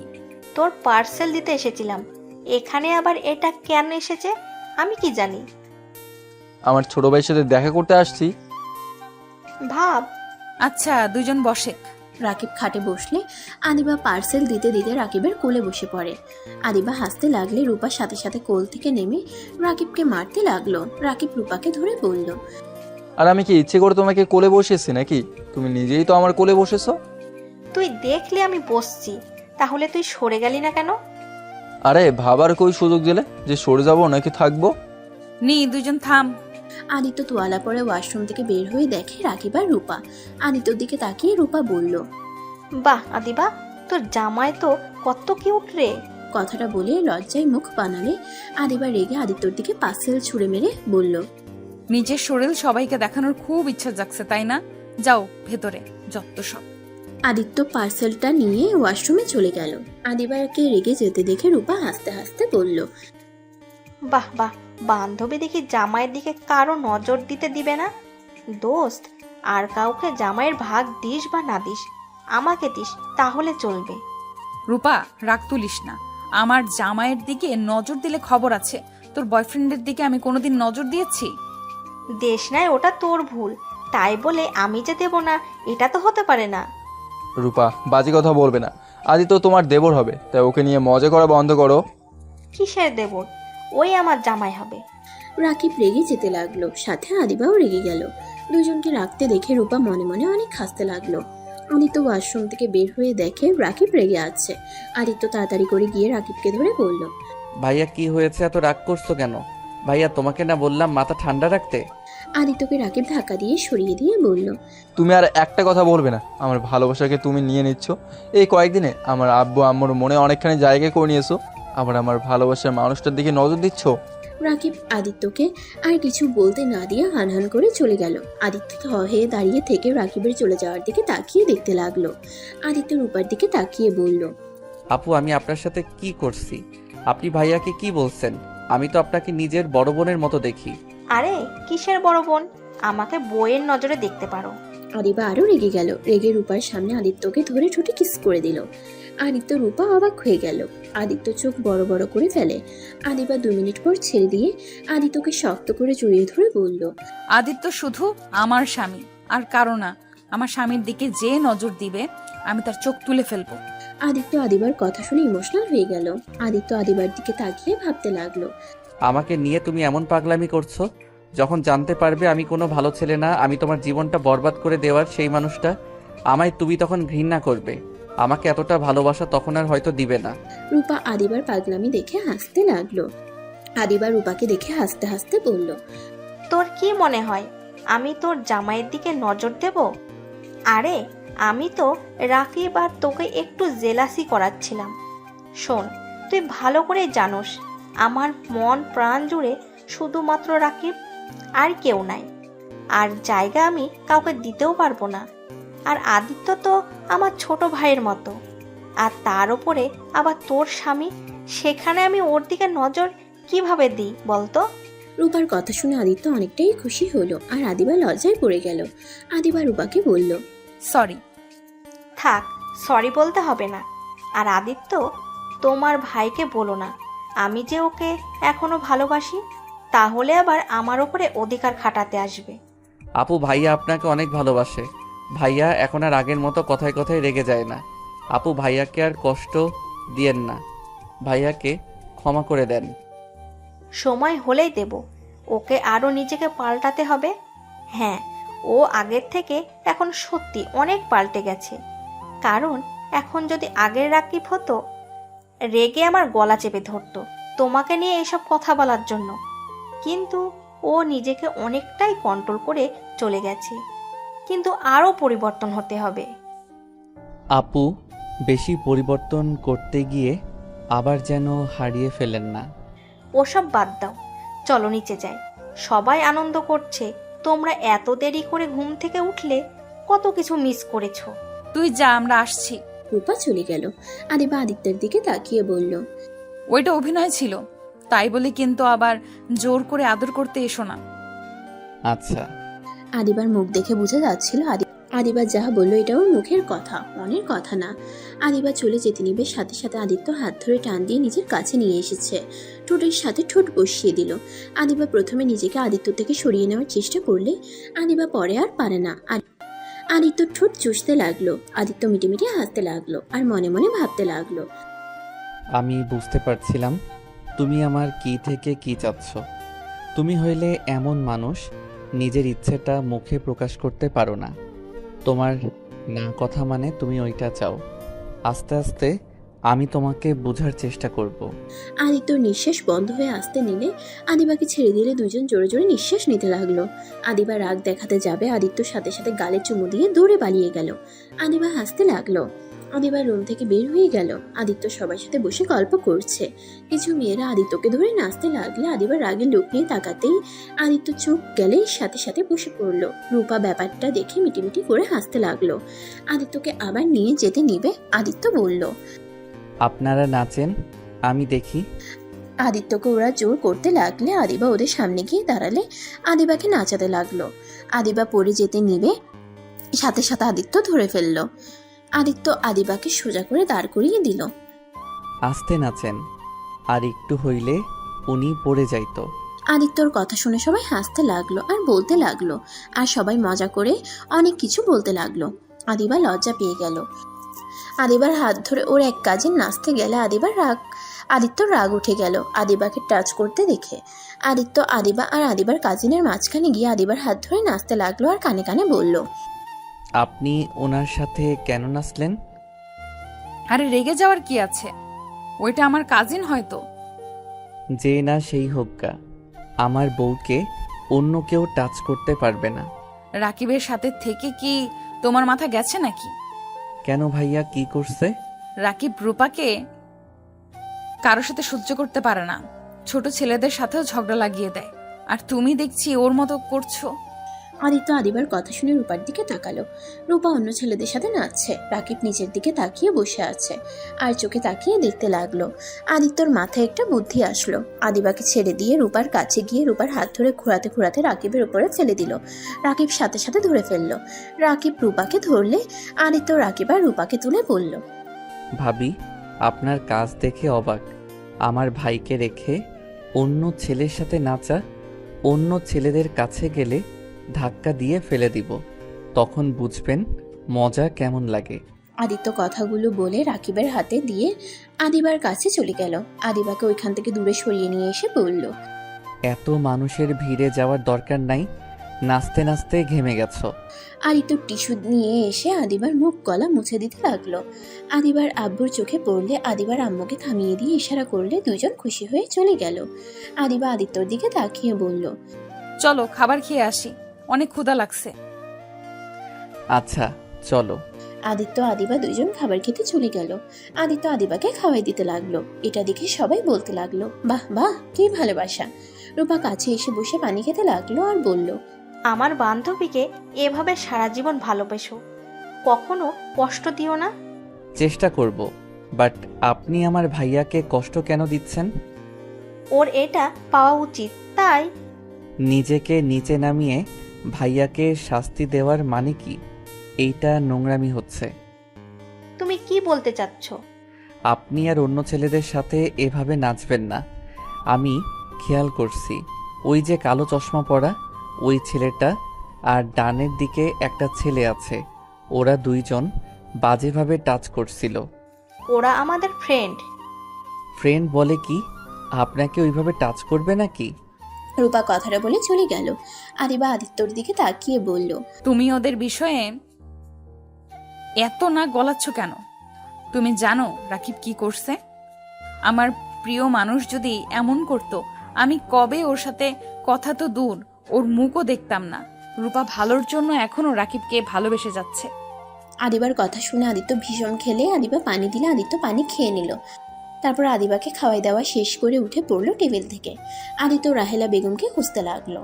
অনেকক্ষণ খোঁজাখুঁজির পর আদিত্য একটা রুমে রাহেলা বেগমকে কাঁদতে দেখলেন। আদিত্য কাঁধে হাত দিয়ে রাহেলা বেগম আবার কান্না করতে লাগলো। একটা ছবি বুকে জড়িয়ে আদিত্য বলল, আম্মু, আপনার কি হয়েছে? কার ছবি বুকে নিয়ে কান্না করেন? আজ তো দেখো আমার ছেলের ছবি। আমার ছেলে নিশ্চয়ই এখানে এসেছিল। এই ছবিটাই আমার ছেলের ছোটবেলার। তার সাথে একটা ছোট মেয়ের ছবি দেখছি। মেয়েটাকে জানি না, কিন্তু এইটা আমার ছেলের ছবি। এই ছবিটা এখানে কিভাবে আসলো আমি বুঝতে পারছি না। আদিত্য চমকে গেল। আদিত্য রাহেলা বেগমের হাত থেকে ছবিটা দেখে পকেটে হাত দিয়ে দেখে পকেটে ছবিটা নাই। আদিত্য ঢোক গিলতে লাগলো। রাহেলা বেগম কান্নায় ভেঙে পড়তে লাগলো। রাহেলা বেগমের কান্না দেখে আদিত্যর চোখে পানি আসতে লাগলো। রাহেলা বেগমকে সান্ত্বনা দিতে দিতে বলল, আম্মু, কান্না করবেন না। আপনার ছেলে যেখানে আছে ভালোই আছে নিশ্চয়ই। আমার সন্তান আমার এত কাছে ছিল, আর আমি তাকে পেয়েও হারিয়ে ফেললাম। আমি আমার সন্তানের কাছে যেতে চাই। আমার রাফি, আমার কলিজার টুকরাটাকে পাওয়ার একটা সুযোগ, সেটাও হারিয়ে গেল। আমি আমার সন্তানকে চাই, আমি আর পাচ্ছি না। রাহেলা বেগমের কান্না আর পাগলামি দেখে আদিত্য শক্ত করে জড়িয়ে ধরলে আদিত্যকে জড়িয়ে ধরে কান্না করতে লাগলো। আদিত্যর চোখ বেয়ে পানি ছড়তে লাগলো। আদিত্য গলাটা জড়িয়ে আসতে লাগলো। আদিত্য নিজেকে সামলিয়ে নিয়ে বলল, আম্মু, যদি আপনার ছেলে আপনার সামনে থাকতো তাহলে আপনি কি করতেন? আমার সন্তানকে আমি পেলে শক্ত করে জড়িয়ে ধরে খুব কাঁদতাম। আমার ছেলেকে আমি আর হারিয়ে যেতে দিতাম না। আমি এক নজর তাকে চোখের আড়াল হতে দিতাম না। আদিত্য, আমি কি আমার ছেলেকে কোনোদিনই পাবো না? আমার মৃত্যুর আগে আমি আমার ছেলেকে একবার দেখতে চাই। আগে তো কোনো খোঁজ পাইনি, এখন যখন একটা আশার আলো দেখলাম, তখন অবশ্যই আমার ছেলেকে খুঁজে পাবো, তাই না? আচ্ছা আম্মু, আপনার ছেলে তো অনেক বড় হয়ে গেছে। এখন কিভাবে বুঝবেন আপনার ছেলে এইটাই? যে কেউ এসে তো বলতে পারে আমি সেই আপনার ছেলে। এমন আর একজন এসেছে। আমার ছেলের শরীরে চিহ্ন আছে, মাথার ভিতরে একটা গুটি আছে। আদিত্য দরজাটা লাগিয়ে দিল। রাহেলা বেগম অবাক হয়ে গেল। আদিত্যকে বলল, আদিত্য কি করছো আদিত্য? কোনো কথা না বলে শার্ট খুলে ফেললো। পিছনের দিকে ঘুরে দাঁড়ালে রাহেলা বেগম অবাক হয়ে যায়। আদিত্য বলল, আম্মু, চেনার কোনো কিছু দেখতে পারছেন? ওয়েট, মাথার ভিতরে কিছু দেখাই। আদিত্য চুলগুলো বিলি কেটে ও রাহেলা বেগমের পাশে বসে দেখালে রাহেলা বেগম আদিত্যকে শক্ত করে বুকের সাথে জড়িয়ে ধরে কান্না করতে করতে বলল, আমার কলিজার টুকরা। আর তুই রাফি, আগে কেন বলস নাই? এতদিন কোথায় ছিলি? আদিত্যর সারা মুখে চুমু দিতে লাগলো। আদিত্য ওর আম্মুকে জড়িয়ে ধরে কান্না করতে লাগলো আর বলতে লাগলো, কি বলতাম? আমি যদি আপনাদের বলতাম আমি আপনাদের সন্তান, তাহলে আপনারা কেউ বিশ্বাস করতেন না। আমার পালিত মা বাবা যখন মারা যায় তখন ওনারা আমার গলার হারে আপনাদের ছবি দেখিয়েছিল, কিন্তু আমি ওই হারটা বিক্রি করে দিয়েছিলাম। আমার পালিত বাবা মা মারা যাওয়ার আগে আমাকে সব কিছু বলে গেছে। কিভাবে আমাকে তারা চুরি করেছিল, আমাকে তারা বিক্রি করে দিতে গেছিল, কিন্তু তার স্ত্রী মানে আমার পালিত মা আমাকে বিক্রি করতে দেয় নাই। তার নাকি আমার প্রতি অনেক মায়া হয়েছিল। তাদের কোনো সন্তান ছিল না। আমার 10 বছর সময় আতিয়া জন্মগ্রহণ করে। আমি তখনও জানতাম না আমি তাদের সন্তান না। আমার 17 বছর সময় আমার পালিত বাবা মা আমাকে সব বলে দিয়েছিল আমি তাদের সন্তান না। আমার ছোটবেলার সব কিছু আমার কাছে দিয়েছিল। তারা দুইজন এনকাউন্টার হয়ে মারা যায়। তারপর থেকে আমি আমার ছোট বোন আতিয়াকে নিয়ে একা থাকতাম। ওর খাবার জন্য আমি চেনটা বিক্রি করে দিয়েছিলাম। এমনকি আমি একটা অন্যায় কাজও করেছি। তার পাপের শাস্তি হিসেবে আমার বোনকে পেতে হয়েছে। আদিত্য কথাগুলো বলে কান্না করতে লাগলো। কান্নায় ভেঙে পড়লে রাহেলা বেগম জড়িয়ে ধরে কান্না করতে করতে বলল, কান্না করিস না বাবা, এখানে তোর কোনো দোষ নাই। ওর চাচাতো ভাই তো জঘন্য কাজটাই করে মেরে ফেলছে। এখানে তোর কি দোষ? আদিত্য ওর আম্মুকে শক্ত করে জড়িয়ে ধরে কান্না করতে করতে বলল, আম্মু, আমিও একটা ভুল করছি। আম্মু, আমি যদি বলি আদিবার ধর্ষণকারী আর কেউ না, আমি নিজেই। আদিত্যর কথা শুনে রাহেলা বেগম আদিত্যকে ছেড়ে দিল। রাহেলা বেগম কান্না থামিয়ে বলল, মানে কি বলছি? আম্মু, আমি সেই ছেলেটা যে নিজের বোনের খাবারের জন্য ছিনতাই করতে গিয়ে তাকে ধর্ষণ করেছিল, যার শাস্তি আমার বোনটাকে পেতে হয়েছে। আদিত্যর কথা শুনে রাহেলা বেগম হতভম্ব হয়ে গেল। আদিত্য ওর আম্মুর পা জড়িয়ে ধরে বলল, আম্মু, আমি সেদিন জানি না কোন জ্ঞানে ছিলাম, আমি নিজের অজান্তে এমন ভুল করে ফেলি। সেই দিন পর থেকে আমি শান্তিতে ঘুমাতে পারি নাই। এই পাপের জন্য আমি ভিতরটা শেষ হয়ে যাচ্ছে। কুড়ে কুড়ে খাচ্ছে এই অপরাধটা, আমি সহ্য করতে পারছি না। আমি আদিবার সামনে যতবার বলতে গেছি, আমি ভয়ে বলতে পারছি না। আম্মু, আমি ভুল শোধরানোর জন্য বিয়েও করলাম, কিন্তু তারপর নিজের ভিতরে অপরাধ বোধটা আমাকে শেষ করে দিচ্ছে। রাহেলা বেগম আদিত্যকে ধরে খাটে বসিয়ে দিয়ে বলল, চুপ, কাউকে কিছু বলবি না। এই কথা এখানে শেষ করে দে। এই কথা কোনোদিন কারো সামনে নিয়ে আসিস না। ওরা যদি জানতে পারে তাহলে ওরা তোকে মেরে ফেলবে। আমি তোকে আর হারাতে চাই না। এই কথা আর কাউকে বলবি না। ওদের কাছে কোনো প্রশ্ন নাই। ওই ছেলেটাই কেমন দেখতে, ছেলেটার কণ্ঠ কেমন সেটাও ভালো করে মনে নাই, তাই ওরা তোকে ধরতে পারে না। যখন ধরতে পারে নাই তখন একেবারে চুপ হয়ে যা। আম্মু, পাপ কখনোই চাপা থাকে না। ওইটা পরে দেখা যাবে। তুই আর কোনোদিন এই কথাগুলো মনের ভুলেও কাউকে বলবি না। আম্মু, আমি এভাবে থাকলে মারা যাব। এভাবে তিলে তিলে মরার থেকে সব সত্যি বলে যদি মৃত্যুর স্বাদ গ্রহণ করা খুব ভালো। চুপ কর তুই। আদিবাকে বিয়ে করছো, এখানে তুই ওকে ভালো রাখার চেষ্টা করবি। ওকে সম্পূর্ণ ভালোবাসা দিয়ে ওর মনে জায়গা করে নে। তারপর যখন তোর মনে হবে বলে দেওয়া উচিত, তখন সব বলবি। তার আগে কখনো বলিস না। আদিত্য রাহেলা বেগমকে জড়িয়ে ধরে কান্না করতে লাগলো। রাহেলা বেগম আদিত্যের চোখ মুছে দিল। হঠাৎ করে বাথরুম থেকে দরজা খোলার শব্দ শুনে দুজনে ভয় পেয়ে গেল। দুজন ঘুরে তাকিয়ে দেখে সাইফুল চৌধুরী। রাহেলা বেগম দীর্ঘ নিঃশ্বাস ফেলল। সাইফুল চৌধুরী আদিত্যকে শক্ত করে জড়িয়ে ধরে ইমোশনাল হয়ে গেল। আদিত্য ইমোশনাল হয়ে যায়। আদিত্যর আব্বু বলল, তোকে কত খুঁজেছি আর তুই আমাদের কত কাছে, অথচ আমরা তোকে চিনতে পারি নাই। তোর কোনো দোষ নাই। আর তুই আমাদের কত কাছে, অথচ আমরা তোকে চিনতে পারি নাই। তোর কোনো দোষ নাই। আজ যদি আমাদের সাথে থাকতি তাহলে কখনোই এমন ভুল হতো না। সব দোষ আমাদের। কেন যে তোকে সাবধানে রাখতে পারি নাই। সাইফুল চৌধুরীর কথা শুনে আদিত্য সাইফুল চৌধুরীর চোখের পানি মুছে দিয়ে বলল, আব্বু, আপনাদের কোনো দোষ নাই। ওনারা আমাদের চুরি করে নিয়ে গেছিল। সেখানে আপনাদের কি করার ছিল? আমার ভাগ্য খারাপ ছিল, তাই আমি সেই দিন কিডন্যাপ হয়েছিলাম। আর ভাগ্যক্রমে আবার আপনাদের সাথে দেখা হয়ে গেল। সাইফুল চৌধুরী আদিত্যর চোখের পানি মুছে বলে, চল সবাইকে বলবো আমার ছোট সন্তানকে আমি পেয়ে গেছি।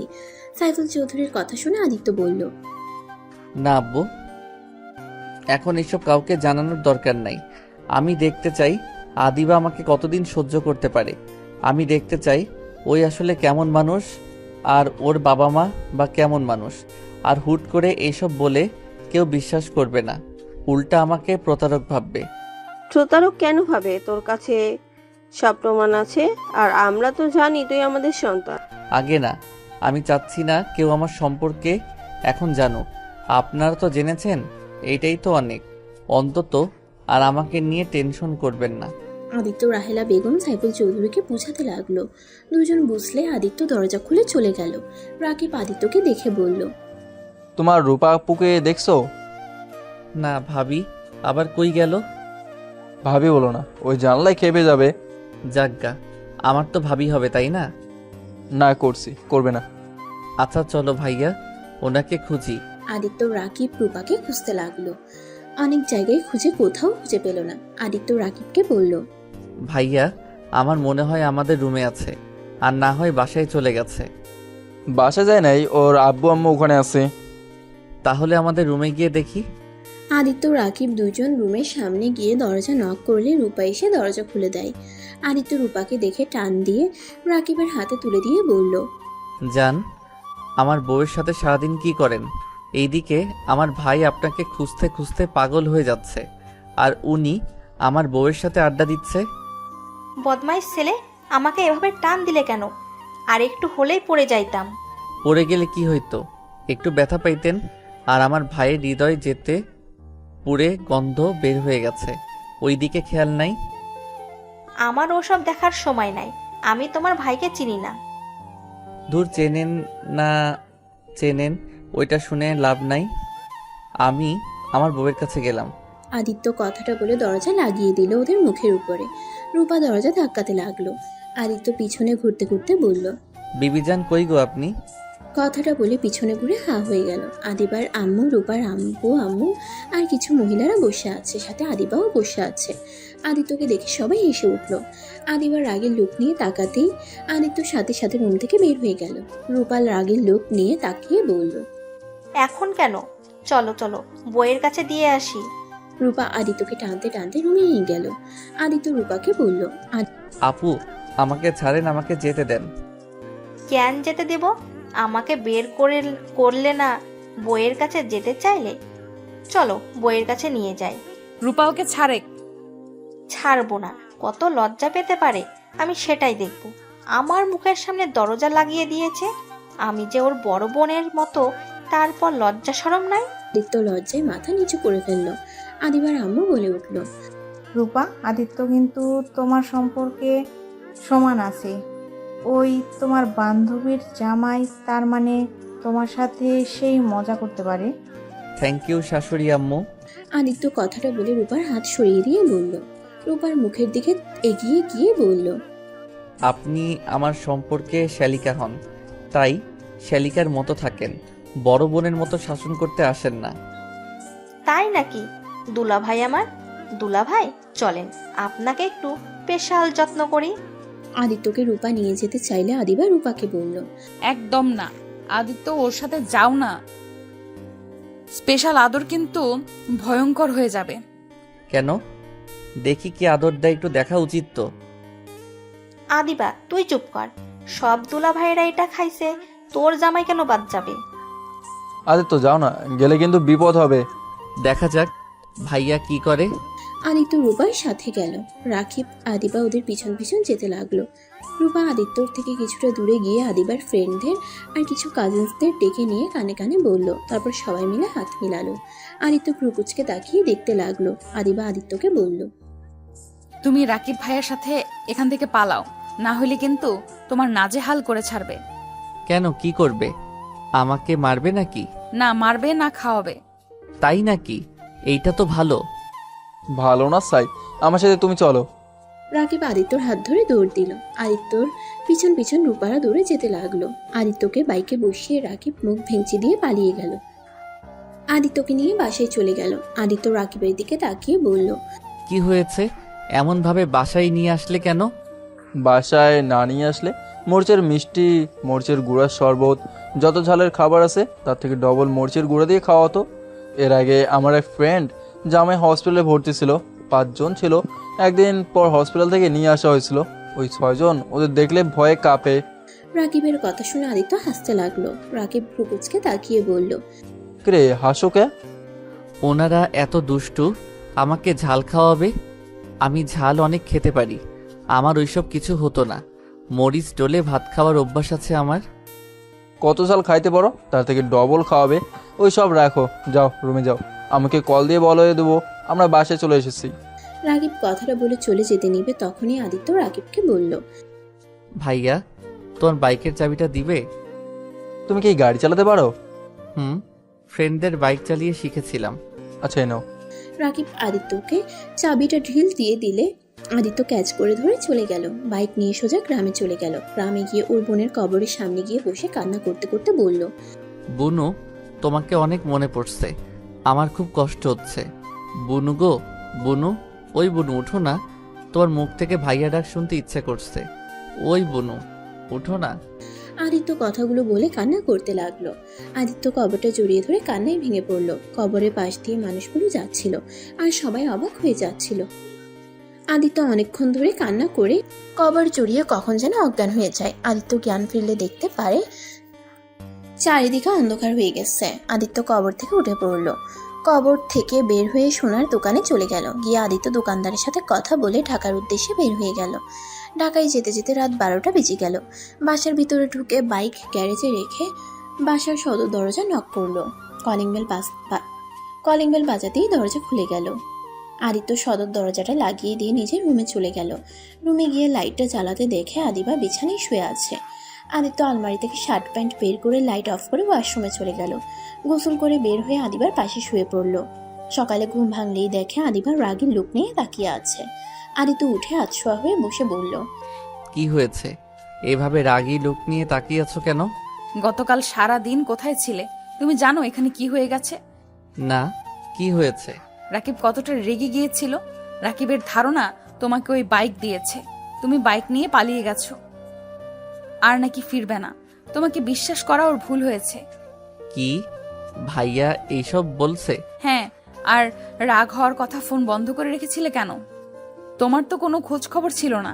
এখানে রাকিবের দোষ কি হবে? তাই বলে ভাইয়া আমাকে সন্দেহ করতে পারলো? পারছে। তুমি ওকে বাইকের চাবি দিয়ে আসো। তোমার বাইক দরকার হইলে আমাকে বলতে পারতে, আমি তোমাকে বাইক কিনে দিতাম। এইভাবে ওর বাইক নিয়ে উধাও হওয়ার কি আছে? আম্মু আব্বু কিছু বলে নাই? আঙ্কেল আন্টি তো বলছে তুমি পালাও নাই, তুমি নিশ্চয়ই কোনো কাজে গেছো। তুমি ফিরে আসবে। রাকিব ওর আব্বু আম্মুকে তোমার উপরে এত কনফিডেন্স দেখে আরো রেগে গেছিল। ও আচ্ছা। তা তুমি কোথায় গেছিলে? কেন ফোন ধরো নাই? তোমার কি জ্ঞান বুদ্ধি নাই? একজন যে তোমাকে থাকতে দিল, নিজের ছোট ভাইয়ের মতো ভালোবাসলো, তার ফোন না ধরে ফোন বন্ধ করে রাখার মানে কি? ওই কতটা কষ্ট পেয়েছে তোমার ধারণা আছে? ও আচ্ছা। আদিত্য খাট থেকে উঠে ওয়াশরুমে গিয়ে ফ্রেশ হয়ে নিল। তারপর ওর কাগজপত্র তুলে নিল ব্যাগে। তারপর ব্যাগটা কাঁধে নিয়ে বাইকের চাবি হাতে নিয়ে রুম থেকে বের হতে যাবে। কি ব্যাপার? এইসব নিয়ে কোথায় যাচ্ছ? গ্রামে চলে যাব। মানে? কিছু না। আদিত্য সিঁড়ি ভেঙে নিচে গিয়ে দেখে সবাই বসে আছে। আদিবার আম্মু আব্বু, রাকিব, রাহেলা বেগম, সাইফুল চৌধুরী বসে আছে। আদিত্যকে দেখে রাহেলা বেগম বলল, ওই তো আদিত্য। কিরে আদিত্য, কোথায় চলে গেছিলি? ফোন কি হয়েছে তোর? আদিত্য রাকিবের হাতে চাবিটা তুলে দিয়ে বলল, গ্রামের বাড়িতে গেছিলাম, ফোনটা চার্জ নেই আর ফোনের কথা মনেও ছিল না। আদিত্য ওর পকেট থেকে ফোন বের করে রাকিবের হাতে দিয়ে বলল, ভাইয়া, টাকার জন্য একটা সময় চিন্তাই করছি। মন না চাইলেও এই জঘন্য কাজটা করতে হয়েছে। কারণ আমার না ছিল আমার বাবা মা। ছোট বোনের ক্ষুধা দেখে তার চোখের পানি সহ্য হতো না। আমার বোনটা ছিল ছোট বাচ্চাদের মতো, বুদ্ধি বিকাশ ঘটে নাই। ওই বুঝতেও পারতো না ভাইয়ার কোনো সামর্থ্য নাই তাকে কিছু কিনে নিয়ে এসে দেওয়ার। আমি নিজেই ছোট, সেখানে বোনের জন্য কিভাবে কি করব। বোন যখন আমাকে জড়িয়ে ধরে কান্না করে বলতো, ভাইয়া আমার অনেক ক্ষুধা লাগছে, আমাকে কিছু খেতে দাও, আমি আর সহ্য করতে পারছি না। আদিত্য কথাগুলো বলে চোখের পানি ফেলতে লাগলো। তারপর আবার বলতে লাগলো, বাবা মা কখনোই আমাদের ভাই বোনকে দিয়ে কোনো কাজ করাতো না। তাদের খুব আদরের সন্তান আমরা। হঠাৎ করে তারা আমাদের ছেড়ে চলে যেতে হয়েছে। তাদের পাপের শাস্তি তারা পেয়ে গেছিল। অথচ আমরা দুই ভাই বোন হয়ে যাই এতিম। কেউ কখনোই আমাদের দিকে ঘুরেও তাকায় নাই, কারণ আমরা ছিলাম বাচ্চা পাচারকারীর সন্তান। আমাদের দিকে সমাজের কেউ কখনোই ভালো চোখে দেখবে না। আমার বাবা মা আমার কথাটাতে তাদের কাজ বাদ দিয়ে দিলেও পুলিশ সেই তাদের এনকাউন্টার করে মেরে ফেলে। বুঝতে পারছিলাম ছোট বোনকে নিয়ে কি করব। বোনের কান্না চিৎকার শুনে সবার বাড়িতে ভাত ভিক্ষা চাইতে গেছিলাম। কেউ আমাদের দিকে ঘুরেও তাকায় নাই। সবাই দরজা বন্ধ করে দিয়েছে, কেউ ঘাট ধাক্কা দিয়ে বের করে দিয়েছে। আদিত্য চোখের পানি ফেলতে ফেলতে বলল, চাচির পায়ে ধরেছিলাম, তার বাড়ির সব কাজ করে দিয়েছিলাম। তারপর শুনি এক মুঠো ভাত দিয়েছিল। এক মুঠো ভাত নিয়ে ঘরে ঢুকে দেখি বোনটা কান্না করতে করতে ঘুমিয়ে গেছে। প্লেট খাবার রেখে কাজের সন্ধানে বের হয়েছি, কেউ কাজ দেয় নাই। পরে উপায় না পেয়ে মূল্যবান জিনিস বিক্রি করে দেয়। সেইটা দিয়ে বেশ কিছুদিন চললেও আর সংসার চলছিল না। পরে বন্ধুদের সাথে উপায় না পেয়ে ছিনতাইকারী হয়ে গেলাম। ছিনতাইকারী করে নিজের পড়াশোনা আর বোনের খাবার জোগাড় করতাম। ভাইয়া, এখন আর আমার কেউ নাই যে তোমার বাইক নিয়ে আমার পালিয়ে যেতে হবে। আমি ভাবতে পারি নাই তোমার মনে এমন একটা প্রশ্ন আসবে। ভাইয়া, আমাকে তুমি অনেক ভালোবাসা দিয়েছো, আমাকে তোমার বাড়িতে থাকতে দিয়েছো, এতে তোমার কাছে কৃতজ্ঞতা স্বীকার করছি। আদিত্যর কথা শেষ হইলে রাহেলা বেগম আদিত্যকে পিছন থেকে জড়িয়ে ধরে কান্না করতে লাগলো। সবার চোখে পানি চলে এসেছে। রাকিব আদিত্যকে কিছু বলতে যাবে, সাথে সাথে রাহেলা বেগম বলল, তুই জীবনে এত কষ্ট করছস, আমার দম বন্ধ হয়ে যাচ্ছে। আমার আদরের সন্তান, আমার কলিজার টুকরা জীবনে এত কষ্ট করেছে, আর আমি কিনা রাজার হালে জীবন পার করছি। আর সেখানে আমার সন্তান এক মুঠো ভাতের জন্য এত কিছু করেছে। বাবা, আমাকে ক্ষমা করে দিস। সেই দিন কেন আমি পার্কে গেছিলাম? সেদিন যদি না যেতাম তাহলে আজ এত কিছু হতো না। রাহেলা বেগমের কথা শুনে সবাই অবাক হয়ে গেল। আদিত্যর আব্বু আদিত্যর কাছে এসে কপালে চুমু দিয়ে জড়িয়ে ধরল। আদিত্য ওদের থেকে নিজেকে সরিয়ে নিয়ে বলল, আম্মু আব্বু, প্লিজ কান্না করবে না। আমার ভাগ্য যা ছিল তাই হয়েছে, এতে আমার কোনো আফসোস নাই। তারা লোকটা খারাপ হইলেও আমাকে তারা নিজের সন্তানের মতো ভালোবেসেছে। যতদিন বেঁচে ছিল আমাকে ততদিন অনেক ভালোবাসা দিয়েছে। রাগে তাদের উপরে রাগ হতো, কিন্তু এখন বুঝি তারা পেটের দায়ে এমন করছে। কারণ এই সমাজের মানুষগুলো কাউকে ভালো হতে দেয় না, কেউ ভালো হতে চাইলেও তাকে খারাপ বানিয়ে ছাড়ে। যাই হোক আদিবা, আমার তোমাকে কিছু কথা বলার আছে। কি কথা? আমি জানি না তুমি আমাকে কি করবে। তুমি আমায় যে শাস্তি দাও আমি মাথা পেতে নিব, তাও এইটা আমি আর সহ্য করতে পারছি না। তোমাকে সত্যিটা না বলে আমি মরেও শান্তি পাবো না। রাফি, এসব কি বলছিস? রাফি, তোকে না বললাম। রাফি মানে? হ্যাঁ রাফি, আদিত্য তোর হারিয়ে যাও ভাই। সবাই অবাক হয়ে আদিত্যর দিকে তাকালো। রাকিব আদিত্যকে শক্ত করে জড়িয়ে ধরে বলল, ভাই আমার, আমাকে তুই ক্ষমা করে দিস। আমি রাগে রমাথায় তোকে অনেক বাজে কথা বলছি। আসলে মাথা ঠিক ছিল না। রূপা আমাকে কল দিয়ে অনেক অপমান করে, যার কারণে আমার মাথা বিগড়েছিল। ভাইয়া, আমাকে ছাড়ো। আমার তোমার উপরে রাগ নাই, শুধু খারাপ লাগছে অতটুকু। যাই হোক আদিবা, যেটা বলতে চাইছিলাম। বলো। আদিবা, আমি যদি বলি আমি তোমার ধর্ষ, তাহলে তুমি আমায় কি করবে? আদিত্যর কথা শুনে আদিবা কয়েক পা পিছিয়ে গেল। আদিবার আব্বু আম্মু দাঁড়িয়ে গেল। আদিবার আম্মু বলল, কি এসব কি বলছো? ঠিক বলছি, আমি সেই ছেলে। আর এই যে তোমার গলার চেন। আদিত্যর হাতের চেনটা দেখে আদিবার যেন হাত পা কাঁপতে লাগলো। আদিবার মাথায় যেন আকাশ ভেঙে পড়লো। আদিবা কাঁপা কাঁপা কণ্ঠে বলল, কেন করলে আমার সাথে এমন? সেদিন তো তোমার হাত জোর করে বলেছিলাম আমায় ছেড়ে দাও, যত টাকা লাগে আমি তোমায় দিব। তারপরও তো তুমি আমায় ছাড়ো নাই। আদিত্য, তুমি আমার সাথে এমন কেন করলে? আদিবা আস্তে আস্তে কথাগুলো বলে লাস্টে চিৎকার করে বলল। আদিত্য ভয়ে কেঁপে উঠল। আদিত্য আদিবার পা জড়িয়ে ধরে বলল, আমাকে ক্ষমা করে দাও। আমি সেদিন কিভাবে কি করে ফেলছি আমি নিজেও জানি না। আমি তোমার সাথে অন্যায় করার পর আমি একটা দিনও শান্তিতে ঘুমাতে পারি নাই। আদিবা, আমাকে প্লিজ ক্ষমা করে দাও, আর না হয় আমাকে শাস্তি দাও। তুমি যা শাস্তি দিবে আমি তাই মাথা পেতে নিব। আদিবা রেগে গিয়ে আদিত্যকে লাথি দিয়ে ফেলে দিয়ে বলল, তোর কোনো ধারণা আছে তোর জন্য আমাকে কত কি সহ্য করতে হয়েছে? তোর সামান্য ভুলের জন্য আমার লাইফটাই জাহান্নাম হয়ে গেছিল। আবার আমাকে ধর্ষে আমাকে বিয়ে করে নিজের পাপ কমাতে চাইছো নাকি? আদিবা ওর ফোন বের করে পুলিশকে কল করতে গেলে রাকিব রাহেলা বেগম আদিবাকে বুঝাতে গেলে আদিত্য ওদের থামিয়ে দিয়ে বলল, আম্মু ভাইয়া থামো, আমি অন্যায় করছি, আমার এটার শাস্তি পেতে হবে। আদিবা দেখো, আমার ভাই তোমার সাথে অন্যায় করছে। আমার ভাই যদি খারাপ হতো তাহলে তোমাকে কখনোই সব সত্যি বলতো না। আর তোমার কাছে তো কোনো প্রমাণ ছিল না, ওকে ধরার কোনো সুযোগও ছিল না। দেখো, আমার ভাইকে পুলিশে দেবে না, বলে দিলাম। আদিবা কোনো কথা না বলে পুলিশকে কল দিয়ে বলে দিল। আদিত্য ওর আম্মু ভাই আব্বুকে বুঝাতে লাগলো। এর ভিতরে আদিত্যকে পুলিশ ধরে নিয়ে গেল। আদিবা হাঁটু গেড়ে বসে পড়লো। রাহেলা বেগম পুলিশদের বলতে লাগলো, স্যার, আমার সন্তানকে ছেড়ে দেন। ওই ছোট মানুষ, বুঝতে পারে নাই। প্লিজ স্যার, ওকে ছেড়ে দেন। রাহেলা বেগমের কোনো কথা শুনলো না। আদিত্যকে নিয়ে যেতে লাগলো। আদিত্য আদিবার দিকে মুচকে হাসি দিয়ে বলল, ধন্যবাদ আপনাকে। আমি এখন নিজের ভিতরে কিছুটা হইলেও শান্তি পাচ্ছি। আম্মু আব্বু ভাইয়া, কান্না করো না। আমি জানি না আমার কি হবে। আমার বোনের কবরটার সুযোগ হইলে একটু খোঁজ খবর নিও। জঙ্গল দিয়ে ভরে গেলেও একটু পরিষ্কার করে দিয়ে এসেছো। আদিত্য চলে গেল পুলিশের গাড়িতে উঠে। রাকিব রেগে আদিবাকে বলল, তো শান্তি হয়েছে তো, তাই না? এখানে বসে নাটক করিস না, যা এখন এখান থেকে, না হলে খুব খারাপ হয়ে যাবে। তুই ভালো করেই জানোস যা এখান থেকে। আদিবার আব্বু আম্মু আদিবাকে নিয়ে চলে গেল। রাহেলা বেগম, রাকিব, সাইফুল চৌধুরী পুলিশ স্টেশনে চলে গেল। আদিত্যকে ছাড়ানোর অনেক চেষ্টা করতে লাগলো। আদালতে নিয়ে গেলে আদিত্য সব স্বীকার করে নেয়। আদিত্যকে 10 বছরের জেল দিয়ে দেয়। এটা শুনে রাহেলা বেগম জ্ঞান হারিয়ে ফেলে। সাইফুল চৌধুরী থ হয়ে বসে পড়ে। আদিত্য আদিবার দিকে তাকিয়ে মুচকে হাসি দিল। আদিত্যর হাসিতে আদিবার বুকের ভিতরে ক্ষতবিক্ষত হয়ে যেতে লাগলো। আদিত্য সাইফুল চৌধুরী আর রাকিবের সাথে একবার কুশল বিনিময় করে পুলিশের সাথে চলে যেতে লাগলো। আদিবা সহ্য করতে না পেরে আদিত্যর পিছনে ছুটে যেতে লাগলো।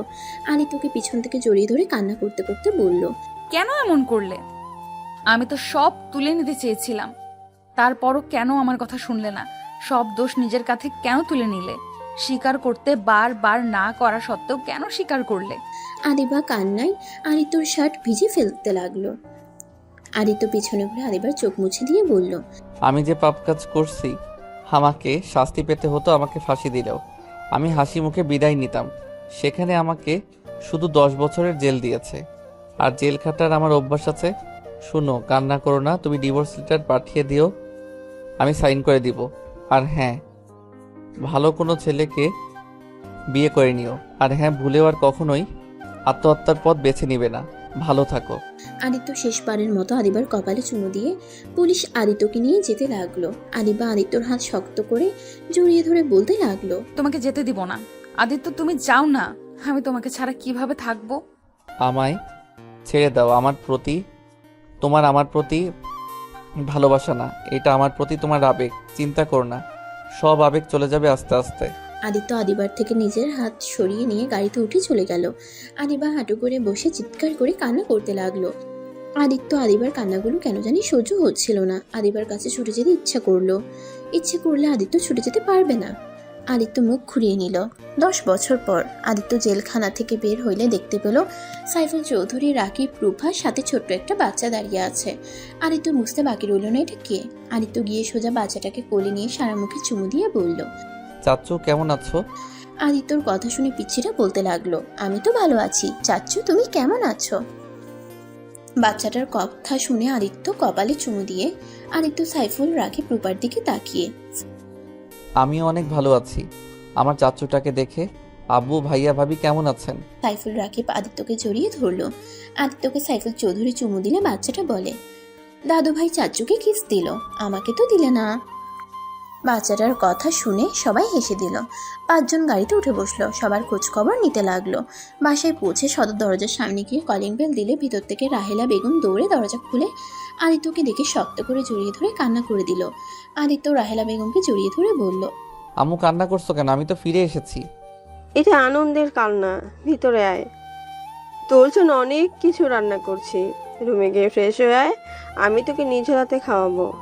ওকে আম্মু, আমি এখনই যাচ্ছি। আদিত্য সিঁড়ি ভেঙে রুমে চলে গেল। রুমে গিয়ে বারান্দায় গিয়ে বাহিরের দিকে তাকিয়ে দেখতে লাগলো। কিছুক্ষণ তাকিয়ে থেকে ওয়াশরুমে গিয়ে গোসল করে নিল। গোসল করে আলমারি থেকে শার্ট প্যান্ট বের করে পরে নিল। আয়নার সামনে নিজের চেহারা দেখে মুচকে একটা হাসি দিল। চোখের অশ্রু পড়তেই সাথে সাথে মুছে ফেলে নিচে চলে গেল। আদিত্য নিচে গেলে রাকিবের ছেলে আদিত্যর কোলে উঠল। আদিত্য টেবিলের সামনে বসলে রাহেলা বেগম আদিত্যকে খাওয়াই দিতে লাগলো। আদিত্য রূপার দিকে তাকিয়ে বলল, কি ভাবি, সেই তো আমার ভাবি হয়ে গেছেন। কি আর করার, দুষ্টু একটা দেবর থাকলে সেখানে বিয়ে না করে কি আর থাকা যায়? তাই নাকি? হি হি হি, ভালোই করে। এখন আর আমি কিছু বলবো না, কারণ এখন তোমাদের বিয়ে হয়ে গেছে। তোমাদের ঝগড়া তোমরা মিটিয়ে নাও গো। ভাবি, তোমার বান্ধবীর কি খবর? আদিত্যর কথা শুনে সবাই চুপ হয়ে গেল। কেউ কোনো কথা বলল না। রাহেলা বেগম বলল, আদিত্য, আমি এই মেয়ের নাম শুনতে চাই না। আম্মু রাগ করছো কেন? রাগ করবো না তো কি করব? ওই মেয়ের জন্য তোকে 10 বছর জেল খাটতে হলো। আর এত ভালোবাসি বলে পাগলামি করলো। কই, ওই দিন তো তোকে দেখতে গেল না। তোর সামনে সব নাটক করছে। আম্মু, তুমি ওকে ভুল বুঝছো। ওই আমার সাথে প্রতি সপ্তাহে দেখা করতে গেছে। আমি তোমাদের কাউকে কিছু বলি নাই, কারণ তোমরা ওর কথা শুনতে রাজি ছিলে না। আমি ওকে অনেকবার বুঝাইছি আমার জন্য অপেক্ষা না করতে। ওই শুনে নাই। 1 মাস আগে আমি ওর সাথে অনেক ঝগড়া করছি। ওকে আঘাত দিয়ে কথা বলেছিলাম, যার কারণে আর আমার সাথে দেখা করতে আসে নাই, কিন্তু আমার জন্য খাবার পাঠিয়েছে। আমি এত কিছু শুনতে চাই না, আমি শুধু ওর মুখ দেখতে চাই না। আদিত্য ওর আম্মুকে বুঝাতে লাগলো। অনেক বোঝানোর পর রাহেলা বেগম বলল, তোর যেটা ভালো মনে হয় তাই কর। আচ্ছা আম্মু, আমি আর খাবো না। আমি গ্রামে যাব, বুনুর কবরে জিয়ারত করব। আমিও যাব, তোকে একা কোথাও ছাড়বো না। আচ্ছা। আদিত্য রাকিবের সাথে বের হয়ে গেল। গ্রামের বাড়িতে গিয়ে আদিত্য ওর বোনের কবর দেখে অবাক হয়ে গেল। আদিত্য ওর ভাইকে জড়িয়ে ধরে বলল, ধন্যবাদ ভাইয়া আমার বোনের কবরের এত যত্ন নেওয়ার জন্য। ওই তো আমারও বোন হয়, যেখানে তুই আমাদের উপরে একটা দায়িত্ব দিয়েছিস সেটা না পালন করে কিভাবে থাকে। আদিত্য খুশি হয়ে গেল ওর ভাইয়ের কথা শুনে। আদিত্য আর রাকিব জিয়ারত করে নিল। কবর থেকে বের হয়ে আদিত্য ওর বাড়িতে চলে গেল। আদিত্যকে দেখে ওর চাচা চাচি এগিয়ে আসলো। আদিত্য কিছু বলল না। আদিত্যর চাচা চাচি নিজের সন্তানের জন্য ক্ষমা চাইলে আদিত্য প্রথমে কিছু না বলে পরে বলল, আমার আপনাদের উপরে রাগ নাই।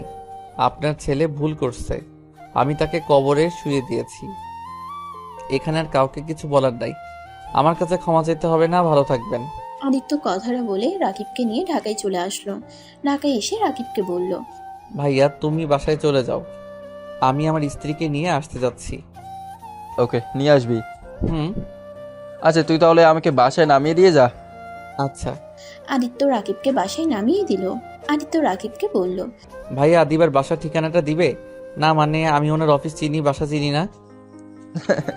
নিজের শ্বশুরবাড়ি নিজে চেনোস না? তুই ওর অফিসে যা, ওই মনে হয় অফিসে আছে। আর আমি এই ঠিকানা তোকে টেক্সট করে দেই। ও তোর তো স্মার্টফোন নাই। রাকিব কথাটা বলে আদিত্যকে ঠিকানাটা বলে চলে গেল। আদিত্য বাইক নিয়ে সোজা আদিবার অফিসের সামনে চলে গেল। আদিত্য অফিসের সামনে দাঁড়িয়ে দারোয়ানকে জিজ্ঞেস করলেই জানতে পারলো আদিবা দেশের বাইরে চলে গেছে, অফিসে আসে নাই। আদিত্য বাইক নিয়ে সোজা আদিবার বাসার সামনে গেলে তখনই একটা গাড়ি এসে থামলো।